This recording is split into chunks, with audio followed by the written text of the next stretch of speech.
Саламатсыздар, бүгін біз балаларға арналған ерекше сосиска тесте дайындайтын боламыз. Ол үшін бізге 1 стакан жылы сүт және де тұз жақсылап араластырып аламыз. Және де қантымызды салып араластырамыз. Жұмыртқамызды салып жақсылап араластырамыз. Содамызды, ұнымызды салып жақсылап араластырып, тестасын дайындап аламыз. Сосиска тестамызды арнайы ағаштарға видеодағыдай жасап аламыз.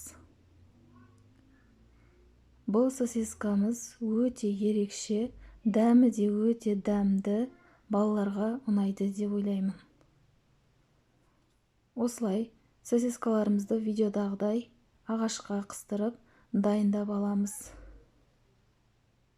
Майымызды қыздырып қойып, қызған майға видеодағыдай сосискамызды тестаға батырып, айналдырып, қуырып аламыз.